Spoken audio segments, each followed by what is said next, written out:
Paper garlands are an unexpected way to bring a touch of color to your table. You'll need some rope, a hot glue gun, a paper creaser, a craft mat, paper, and a large workspace. We recommend using the table you plan to decorate so you can see exactly how big or small you need your garland to be. Draw some leaves onto paper and cut them out. We went with a simple magnolia-style leaf. A great tip for making your leaves look more realistic is to shape them with a paper creaser. Score the paper by using a ruler as a guide, then fold the leaf. We're adding a second layer to some of our leaves.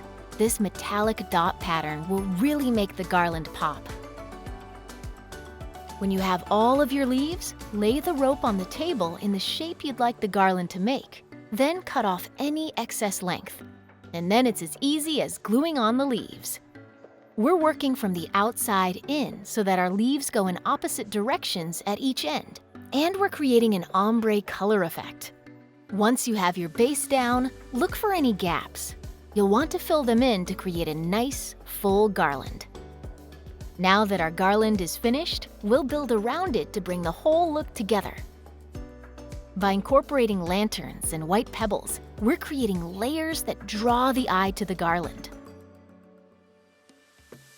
By the way, you can use leftover leaves as place cards. This table is ready to wow, and it's perfect for an Easter dinner, a birthday brunch, or any occasion that needs a touch of spring, because there's no wrong way to live a creative life. For more DIY tips, tricks, and inspiration, subscribe to our YouTube channel.